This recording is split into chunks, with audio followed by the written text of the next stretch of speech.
হয় চাওক নলবাৰী জিলাখনত দেখিবলৈ পোৱা গৈছে যে দ্বিতীয়টো দিনৰ যি বান পৰিস্থিতি সেই বান পৰিস্থিতি এতিয়াও অস্বাভাৱিক হৈ আছে আৰু অস্বাভাৱিক হৈ থকা এই বান পৰিস্থিতি দেখিবলৈ পোৱা গৈছে যে পশ্চিম নলবাৰী ৰাজহ চক্ৰৰ উপৰিও কিন্তু টিহু ৰাজহ চক্ৰৰ অন্তৰ্গত কেইবাটাও স্থান ইতিমধ্যে প্লাবিত কৰা পৰিলক্ষিত হৈছে। এই মুহূৰ্তত উপস্থিত আছোঁ টিহু ৰাজহ চক্ৰৰ অন্তৰ্গত যি বৰপীট অঞ্চল আছে এই বৰপীট অঞ্চলত আৰু বৰপীট অঞ্চলতো দেখিবলৈ পোৱা গৈছে ইয়াত বুঢ়াদিয়া নৈৰ যি মথাউৰি সেই মথাউৰি এই ধৰণে খহি যোৱা পৰিলক্ষিত হৈছে আৰু যাৰ ফলত এই বৃহত্তৰ অঞ্চলটোৰ কেইবাটাও পৰিয়াল প্লাবিত হোৱা পৰিলক্ষিত হৈছে আৰু মথাউৰি দাঁতিত বসবাস কৰা প্ৰায় 12টাকৈ পৰিয়াল এই অঞ্চলত বৰপীট অঞ্চলত টিহু ৰাজহ চক্ৰৰ অন্তৰ্গত বৰপীট অঞ্চলত 12টাকৈ পৰিয়াল এক প্ৰকাৰ জলবন্দী হৈ থাকিবলগীয়া হৈছে, তেওঁলোকে গৃহবন্দী হৈ থাকিবলগীয়া হৈছে।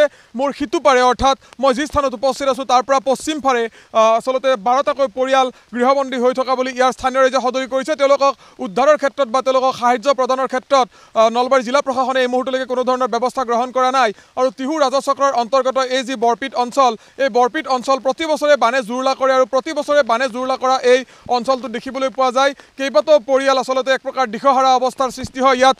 আজি মোৰ লগত কেইবাটাও পৰিয়াল এই মুহূৰ্তত আমি ND24 আহি উপস্থিত হোৱাৰ লগে লগে তেওঁলোক ওলাই আহিছে আৰু তেওঁলোকে মনৰ ক্ষোভ ব্যক্ত কৰিব বিচাৰিছে কাৰণ প্ৰশাসনৰ ফালৰ পৰা তেওঁলোকক কোনো ধৰণৰ ব্যৱস্থা ইয়াত গ্ৰহণ কৰা নাই আৰু যাৰ পৰিণামস্বৰূপে তেওঁলোকে যথেষ্ট ক্ষোভিত হোৱা পৰিলক্ষিত হৈছে। টিহু ৰাজহ চক্ৰৰ অন্তৰ্গত এই অঞ্চল দাদা আপোনাৰ ওচৰলৈ আহিছোঁ, ইয়াত কেতিয়া মথাউৰিটো ছিগিছিল?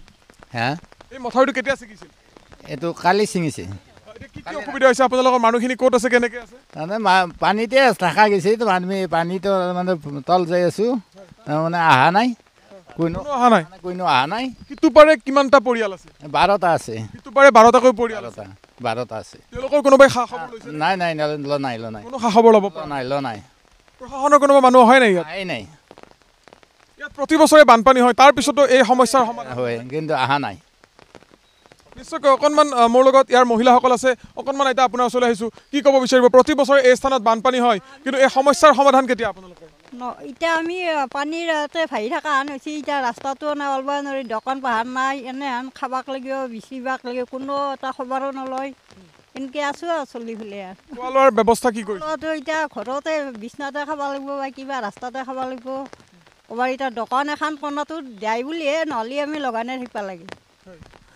মই পৰিৱেশটো দেখুৱাই লৈছোঁ, এয়া হ'ল বুঢ়াদিয়া নৈৰ বাঢ়নী পানী আৰু বাঢ়নী পানীৰ সমানে সমানে যিহেতু এই স্থানত যি ইয়াত থকা যিটো মথাউৰি সেই মথাউৰি যিহেতু ইয়াত ছিগি গৈছে আৰু কালিয়ে ছিগা এই মথাউৰিটোৰ ফলত দেখিবলৈ পোৱা গৈছে ইয়াত কেইবাটাও পৰিয়াল তেওঁলোকে বানপানীৰ কবলত পৰা পৰিলক্ষিত হৈছে আৰু ইতিমধ্যে মই উল্লেখ কৰিছোঁ যে এই অঞ্চলত প্ৰায় 12টাকৈ পৰিয়াল জলবন্দী হৈ থকা বুলি ইতিমধ্যে ইয়াৰ স্থানীয় ৰাইজে সদৰি কৰিছে। মই সম্ভৱ হ'লে কিছু কথা পতাৰ চেষ্টা কৰিম আৰু যিহেতু ইয়াৰ লগত স্থানীয় মোৰ ৰাইজ আছে ইয়াত, মই আৰু কিছু কথা পাতিম। দাদা অকণমান মই আপোনাৰ ওচৰলৈ আহিছোঁ, কি ক'ব বিচাৰিব? যিহেতু এই অঞ্চলত একো নাই, আপুনিয়ে কৈ দিয়ক কথাখিনি। যিহেতু প্ৰতি বছৰে বানপানী হয় টিহু ৰাজহ চক্ৰৰ অন্তৰ্গত এই অঞ্চল, কি ক'ব বিচাৰিব? এতিয়াতো আৰু পুৰা বানপানীৰে জাগা, তাৰমানে ইয়াতে মই সৰুৰ পৰাই ডাঙৰ হ'লোঁ, পুৰা এনেকুৱাই পানী প্ৰতি বছৰে আৰু খবৰ ল'ব নাহে এইখিনি কথাৰে একদম ছিঙি ভাঙি বন্ধ কৰিবলৈ খবৰ কোনেও নলয়।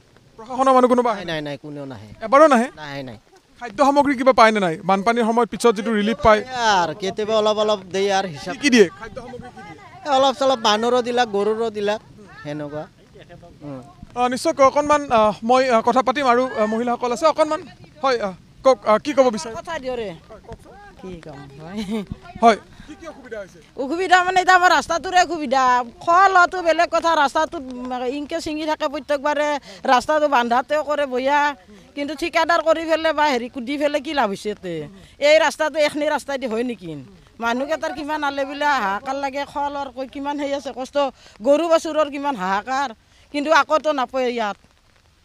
নিশ্চয়কৈ মই আন এগৰাকী ব্যক্তি আছে, মই অকণমান আপোনাৰ ওচৰলৈ যাব বিচাৰিম, কি ক'ব বিচাৰিব? যিহেতু ইয়াত প্ৰায় 12টাকৈ পৰিয়াল গৃহবন্দী হৈ থাকিবলগীয়া হৈছে, জলবন্দী হৈ থাকিবলগীয়া হৈছে, আপোনালোকৰ অৱস্থা তথৈবচ, আপোনালোকৰ বানপানী কবলত পৰিছে। কালিৰ পৰা দেখোন ওলাব পৰা নাই, আকৌ তাৰ দোকানত তাৰ বাজাৰ পাতি একো নাই, গৰু ছাগাল তাৰমানে অলপ সোমা বহুত অসুবিধা, প্ৰতিগিৰি মানুহৰ তাতে পানী এক ককল আগদাপনা পানী আছে, চতলত ঘৰৰ আছে, ৰাস্তাত আছে দেখোন মানুহ। আপোনালোকে ফোনযোগে যোগাযোগ কৰিব পাৰিছে? ফোনযোগে যোগাযোগ কৈছোঁ, কৰিলে কিবা হেৰি ওলাব নোৱাৰে। তেওঁলোকৰ কোনোবা ৰোগী আছে নেকি? ৰোগী নাই, নলিও দেখোন মানুহ যিকেইটা আছে সেইকেইটা মানুহ অলপ সময় কৰিব পৰা নাই। 12টা পৰিয়ালৰ কিমান মানুহ হ'ব? মুঠ মোটামুটি 12-4 গুণ মোটামুটি 48-50 জনৰ কম নহয়, প্ৰায় 50গৰাকী ব্যক্তি আছে, 50 গিৰি।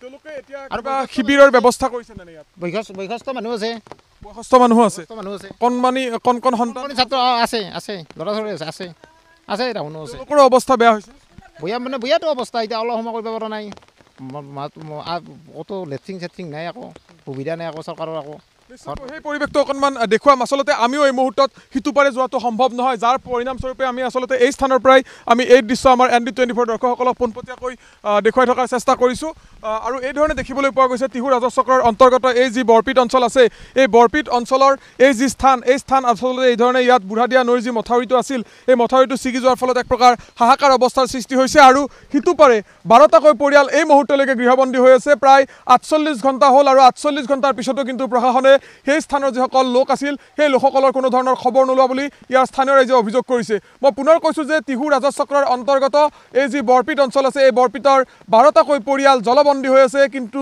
টিহুৰ যি আচলতে চক্ৰ বিষয়া কাৰ্যালয়ৰ ফালৰ পৰা যি ধৰণৰ তৎপৰতা ল'ব লাগিছিল নলবাৰী জিলা প্ৰশাসনৰ ফালৰ পৰা যি ধৰণৰ তৎপৰতা ল'ব লাগিছিল সেই ধৰণৰ তৎপৰতা এই মুহূৰ্তলৈকে গ্ৰহণ কৰা নাই বুলি ইয়াৰ স্থানীয় ৰাইজে অভিযোগ কৰিছে সমানে এই স্থানতো আচলতে কেইবাটাও পৰিয়াল জলবন্দী হৈ থাকিবলগীয়া হৈছে আৰু যাৰ ফলত তেওঁলোকৰ এক প্ৰকাৰ অসহায় অৱস্থাৰ সৃষ্টি হৈছে 48 ঘণ্টা হৈ গ'ল এই স্থানে বানে প্লাবিত কৰাৰ তাৰ পিছতো কিন্তু কোনো ধৰণৰ এই লোকসকলক সাহায্য প্ৰদানৰ ক্ষেত্ৰতে হওক বা তেওঁলোকক ইয়াৰ পৰা স্থানান্তৰ কৰাৰ ক্ষেত্ৰতে হওক প্ৰশাসনে কোনো ধৰণৰ ব্যৱস্থা নোলোৱা বুলি তেওঁলোকে অভিযোগ কৰিছে আমি ND24ত এই বাতৰি যেহেতু কালিৰে পৰা আমি সবিস্তাৰে জনাই আছোঁ তাৰ পিছত প্ৰশাসনে কি ধৰণৰ তৎপৰতা লয় সেয়াও আমি দেখুৱাই আছোঁ কিন্তু প্ৰশাসনৰ যি তৎপৰতা হ'ব লাগিছিল এই বাৰিষাৰ সময়ছোৱাত এই বানে প্লাবিত কৰা বানে জুৰুলা কৰা এই অঞ্চলসমূহৰ ক্ষেত্ৰত প্ৰশাসনে যি ধৰণৰ তৎপৰতা ল'ব লাগিছিল সেই কিন্তু প্ৰতিটো স্থানতে ৰাইজে অভিযোগ কৰিছে প্ৰশাসন সেই ধৰণে তৎপৰ হোৱা নাই বুলি নলবাৰীৰ পৰা কেমেৰাত পৰাগৰ সৈতে মই ভাস্কৰ জ্যোতি ডেকা ND24